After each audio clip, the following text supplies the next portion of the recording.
Morning guys, so we got the combine all serviced and the head serviced. Right now we're moving over to Wanata over on Marv's, over to the 421 piece there. If you guys remember from last year, the video called 421 or Highway 421 Harvest or Corn Harvest on 421, that is the field that we are moving to right now.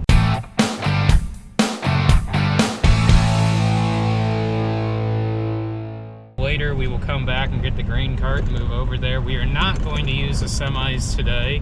We were able to fit all 38 acres on both semis, and grain cart is completely cleaned out and ready to go. Considering that the price of beans is moving up more and more and inching higher by the hour, we are not going to haul those in yet. We are going to wait. Not like we need to take the semis today anyways, because all these beans that we're going to cut today go straight into the bin, so we don't have to worry about using our trucks to haul to the elevator just yet, so that's nice. Also, Grandpa's over there on the triangle field finishing up drilling that rye on. Looks like the neighbors cut all these beans yesterday.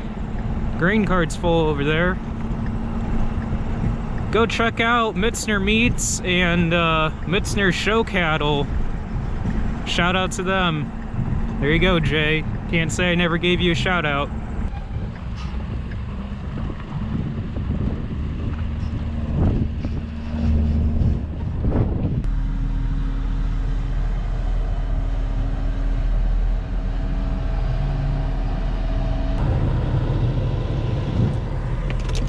Well, we're gonna try eliminate how much we have to pull into the field here. We did have to pull in a little bit here, but that's only because that's how we had to put the header on. But the Marvin Norm told us that's how they always did it too, so. But I really don't like pulling into a field to with standing crop just to put the head on, but it is what it is. Dad's gonna go ahead, cut this little corner out here so I can pull ahead a little bit here and drop the head cart here, so that way it's just out of the way, the lane there. And we're gonna start on that backfield first. Marv went ahead and took the one tandem back there, so we'll get this opened up and then go get the grain cart.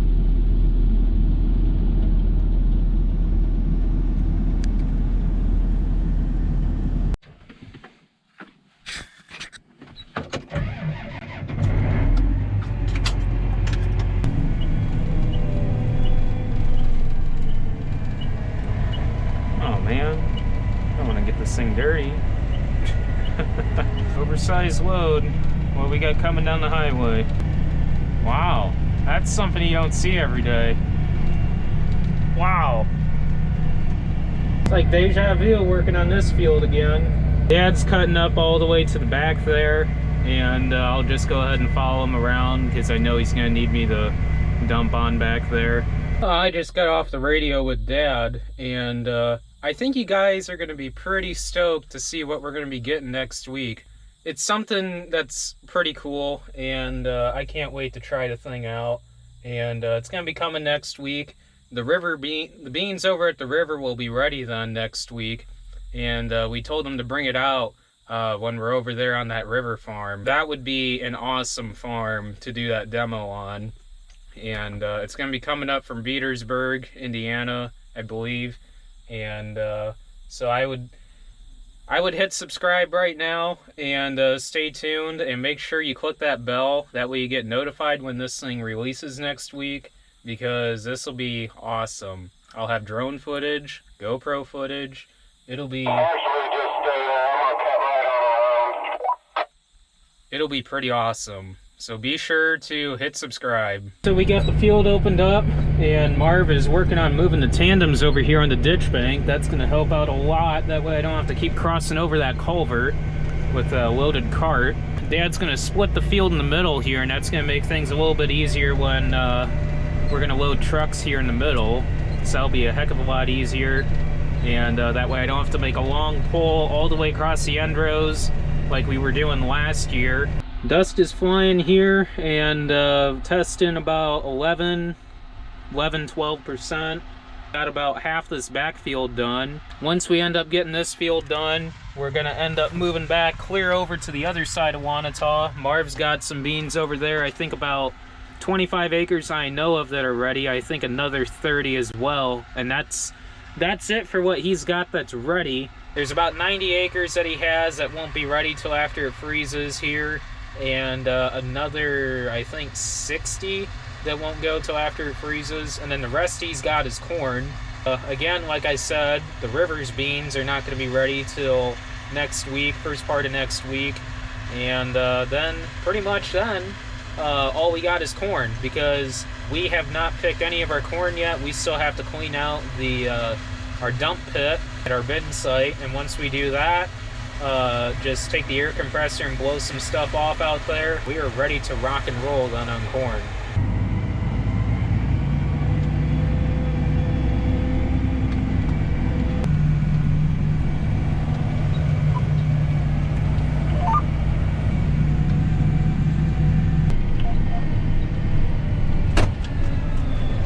God, that scared me.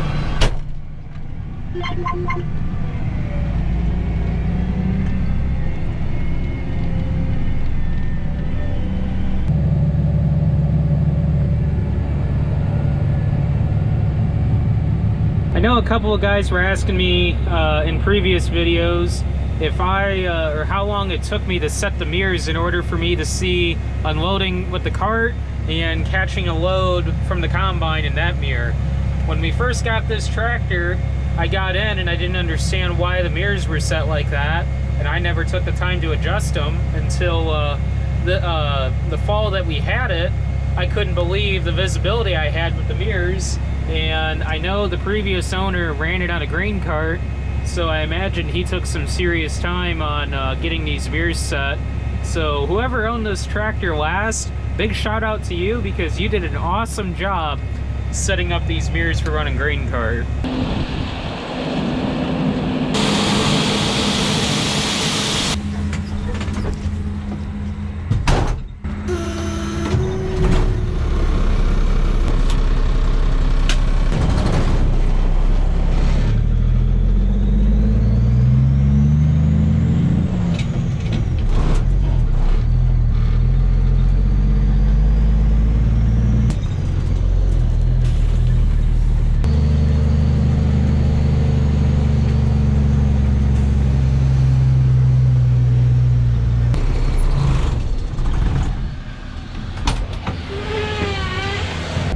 Got the tandem moved from Marv there. I'll finish topping that off after Dad opens up that west end there. We still gotta open it up here along this ditch here on this east side. And after that, we'll get this thing cracked open and we'll fly right through this field.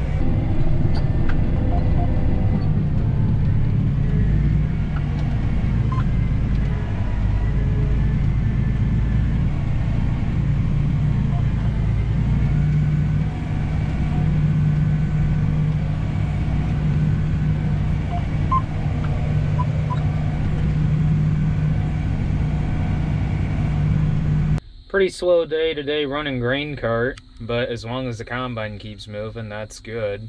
I've got an idea on what they are making. I know what this back field made, but I do not know for sure what this front field is, but I do have an idea on it. But I'm not going to talk about the yields on the custom work. As I stated before, you do not talk about the custom harvest yield. I will talk the moisture though. The moisture, like I said, is running 11 to 12% on these, but again, the yield I am keeping private on that. There's no reason for me to be talking yield data, but I will talk yield data on our ground all day long, so look forward to hearing more yield data when we get back on our ground. Got ourselves the first breakdown of fall 2019. The discharge beater belt either broke or came off. We will find out here shortly once he gets up here. Well, if it broke, we'll just buzz on over to Castonia's here since they are closer than Greenmark right now.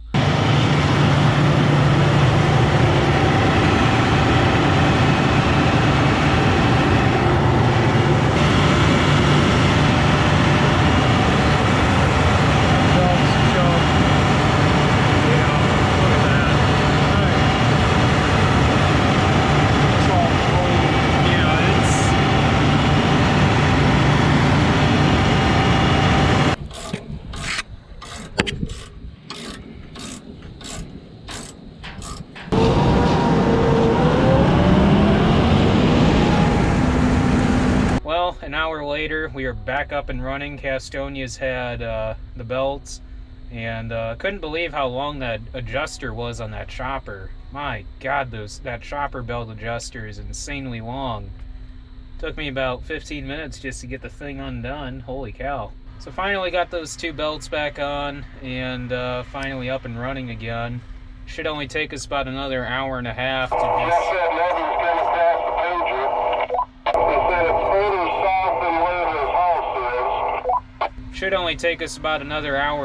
finish this field up. And then there's 13 acres just literally south of us in this field, on this ditch in between a few neighbors' fields that belongs to his, or that belongs to him. And we're gonna move over there and do that tonight, and then tomorrow move over to Wanata and get that all knocked out. That way tomorrow when we move, that way if we would have moved over to Wanata tonight, we wouldn't have to do this field tomorrow. So we're just gonna go ahead, move over there, and get that done, and then tomorrow move on over there. That way all the beans that we have left to do for Marv are all over there on the far side of Wanata then, and in the Porter County. Neighbor must be over there cutting beans. I don't see the combine, but I see a grain cart over there with a Case tractor and a white pickup. I don't see the John Deere combine though. I do see that big John Deere combine there, who's in dire need of a 45-foot draper. The Starfire 6000 Globe is currently on the 8530, and I've had excellent luck with it as far as maintaining RTK signal. Now, when I lose RTK signal with the Starfire 6000 Globe, I have a 2-week period where I will have RTK extend, which is a period where I maintain RTK signal even though, or RTK guidance even though I do not have signal, or RTK signal. The Starfire 3000, however, I believe is only a 30-minute period, and Dad lost it under these power lines here, and is gonna try and pick it up by cutting on this side and try and finish this field up on RTK extend here. That's another reason why I want to update that 3000 to a 6000. That, and also because they're going to be phasing out the 3000s here in the next 2 years. Scratch the 30 minutes. Scratch the 30 minutes on the extend signal on the 3000. It's actually 15 minutes. I thought it was 30. Yeah, it must be something to do with these power lines here, because as soon as he got under them, he just lost it again, and he's on extend. Hopefully he'll be able to maintain signal enough to run RTK on this. Otherwise, he's just going to end up having to freehand it.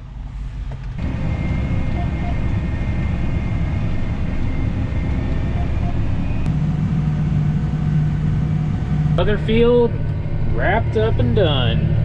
Dad'll go up and finish dumping on that tandem. Marv will go take it in up to the bins and dump it, and we'll go ahead and move just over there and cut that 13 acres tonight.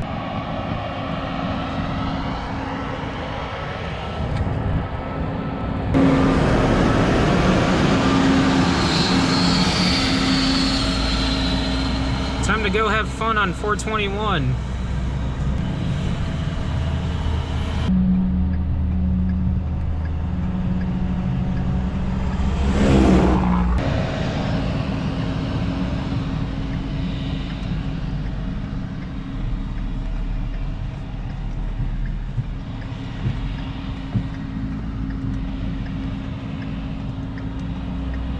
If a 35 can make it in here, we can squeeze a 45 in here.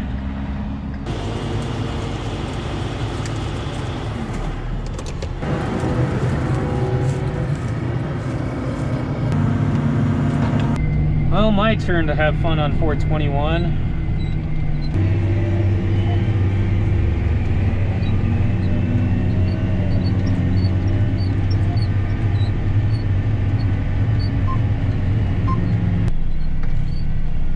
Buzz on through this pretty quick here, and I'm not sure if we're gonna move to another field tonight over just in the Wanata, or if we're gonna call it quits after we get this field done.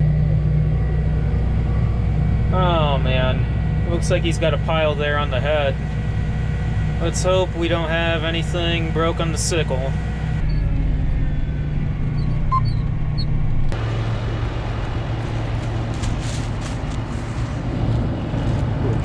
Oh, that's it. No breakdowns, just push them because tough green stems. Alrighty, Dad just finished up this field, and I got the grain cart all cleaned out and ready to go to the next one.